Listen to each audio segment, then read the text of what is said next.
Hello my YouTube family. आज हम लोग भगवान राम लक्ष्मण जी की ड्रेसेस बनाना सीखेंगे। इसके लिए हम सबसे पहले धोती की कटिंग करेंगे। तो उसमें हमें 21 इंचेस की लंबाई और चौड़ाई का एक कपड़ा चाहिए। उसको हमने इस तरीके से डबल फोल्ड किया हुआ है। मैं यहाँ पर 2 ड्रेसेस बना रही हूँ, यानी कि राम लक्ष्मण जी दोनों की बना रही हूँ। अगर आप एक बनाएंगे तो आपको 1 स्क्वायर लेना है। मैं 2 बना रही हूँ, इसलिए मैंने 2 स्क्वायर्स लिए हुए हैं। जैसे मैंने आपको वीडियो में दिखाया वैसे ही आपको इन्हें बीच में से फोल्ड करके कट कर लेना है। अब हमें यहाँ पर 4 ट्रायंगल शेप में कपड़े मिल चुके हैं। अब इसके कॉर्नर पे हमें 4 इंच का मार्क लगाना है और उसको कट कर लेना है। सेम इसी तरीके से हमने चारों पीसेस को कट कर लेना है, वो भी दोनों साइड से। अब इसको हम साइड में कर लेते हैं और जो पटका होता है हम उसकी कटिंग कर लेते हैं। यहाँ मैंने कपड़े को डबल फोल्ड किया हुआ है। इसमें हम 15 इंचेस की लंबाई पर मार्क लगा रहे हैं और 5 इंचेस की चौड़ाई पर मार्क लगा रहे हैं। कपड़े की फोल्ड वाली साइड से हमें 5 इंचेस में से दोनों साइड एक एक को कम कर देना है और ऊपर 3 इंचेस पर मार्क कर लेना है। ऊपर से जहाँ से हमने एक एक इंच दोनों को कम किया है वहाँ से हमें नीचे के 5 इंच वाले मार्क तक मिला लेना है और इसको काट लेना है। यहाँ मैं एक की कटिंग आपको करके दिखा दे रही हूँ और आपको सेम तरीके से दूसरे पटके की भी कटिंग कर लेनी है। मैं यहाँ मेरे भगवान जी की नाप के हिसाब से ड्रेस बना रही हूँ। आपके भगवान जी की जो भी लंबाई हो आप उसके अकॉर्डिंग ही इन सब की नाप रखिएगा। दोनों पटके की हमने कटिंग कर ली है। अब हम जो कुर्ता होता है राम लक्ष्मण जी का, हम उसकी कटिंग देख लेते हैं। इसके लिए हम चौड़ाई पर 7 इंच और लंबाई पर 9 इंच का मार्क लगा रहे हैं। हमें ये ध्यान रखना है कि हम जो भी कटिंग कर रहे हैं हमें 2-2 पार्ट में करनी है, क्योंकि हमें 2 सेम ड्रेसेस बनानी है, एक राम भगवान की और एक लक्ष्मण जी की।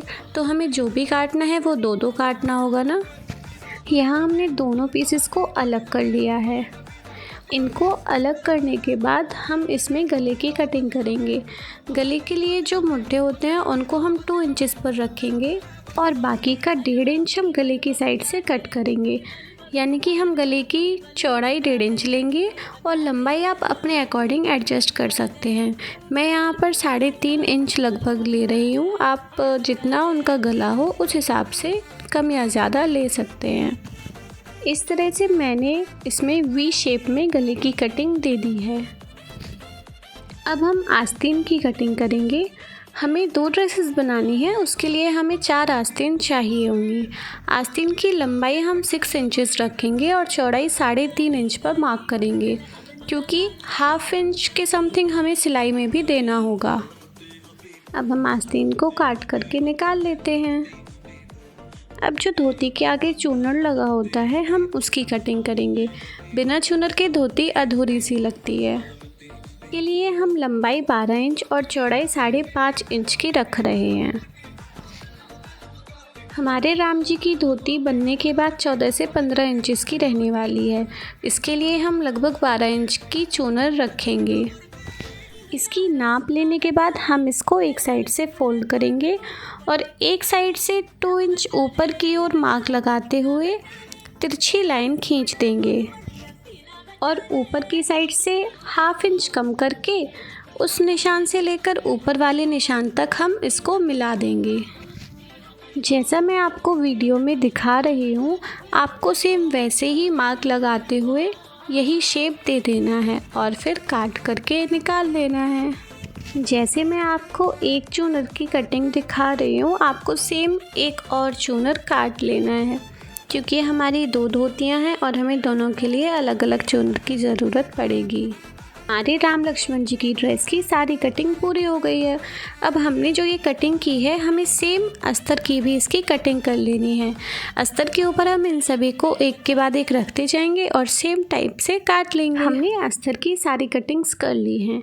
अब हमें इस तरीके से अस्तर को रखना है और उसके ऊपर कपड़े को उल्टी साइड से रखते हुए एक साइड से मिलाते हुए हमें दूसरी साइड तक पूरे में सिलाई लगा लेनी है और बाद में हम इसको पलट करके सीधा कर लेंगे। ऐसे ही हम आस्तीन वाले अस्तर के फैब्रिक को रखेंगे और उसके ऊपर आस्तीन के फैब्रिक को उल्टी साइड से रखते हुए 3 तरफ सिलाई लगा लेंगे। चारों आस्तीनों में हमें इसी तरीके से सिलाई लगानी है। चूनर पे भी हमें सेम इसी तरीके से पूरे में सिलाई लगानी है और जो हमने पटके काटे थे उनको भी हमें सेम तरीके से अस्तर के ऊपर मेन फैब्रिक को उल्टा रखते हुए पूरे में सिलाई लगा लेनी है। हमें थोड़ी सी जगह में सिलाई खुली छोड़नी होती है जिससे कि हम उसको सीधा कर सकें। अब ये जो धोती वाला पीस है उसको भी हमने नीचे अस्तर के फैब्रिक को रखा है और ऊपर से धोती वाले फैब्रिक को उल्टा रखते हुए सिलाई लगाएंगे। तो आइए सभी पीसेस में सिलाई लगाते हैं। यहाँ मैं आपको धोती वाले एक पीस पर इसको सीधा करके दिखा दे रही हूँ। आपको सेम तरीके से सभी पीसेस को सीधा कर लेना है। हमें जो भी किनारे थे उन पर कट लगाना है और एक्स्ट्रा फैब्रिक को काट के निकाल देना है। अब इनके कोनों को अच्छी तरह से निकालते हुए दूसरी साइड कर लेना है और मेन फैब्रिक ऊपर आ जाएगा जो कि सीधा हो जाएगा। जैसे मैं आपको ये वाला पार्ट सीधा करके दिखा रही हूँ, आपको सेम सारे पीसेस इसी तरीके से सीधे कर लेने हैं।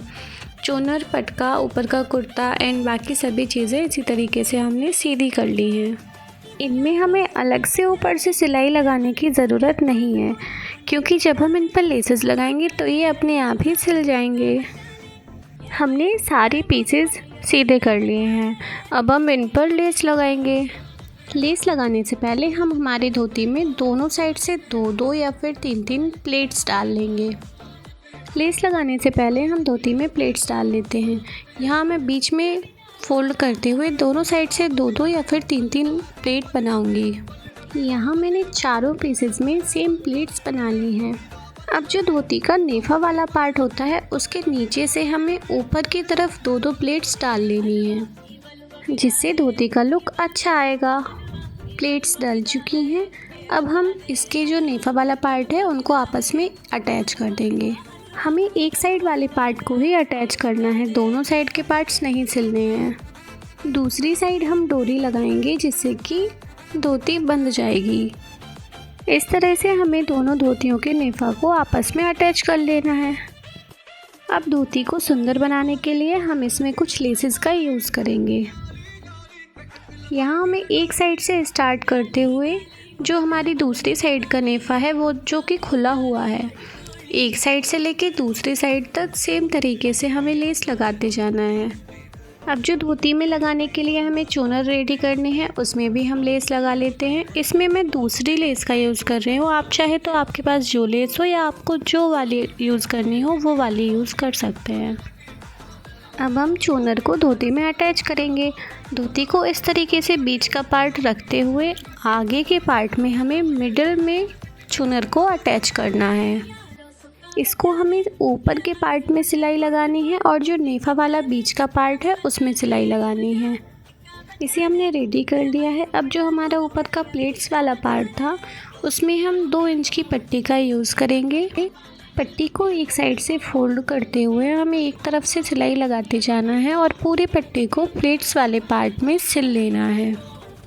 इसके बाद हमें धोती को बांधने के लिए जिस भी डोरी, अदरवाइज़ आप जो भी यूज़ करना चाहते हो, नाड़ा बनाने के लिए कुछ भी यूज़ कर सकते हैं, उसको इसमें अंदर रखते हुए पट्टी को फोल्ड करेंगे हम।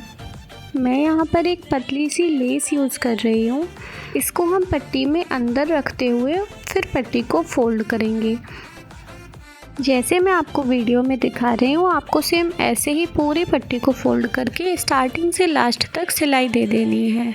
यहाँ मैं आपको एक धोती कंप्लीट करके दिखा रही हूँ। आपको सेम इसी तरीके से दूसरी वाली लक्ष्मण जी की धोती में भी सेम तरीके से लेसेस एंड पट्टी का यूज़ करके बीच में डोरी डालते हुए कंप्लीट कर लेना है।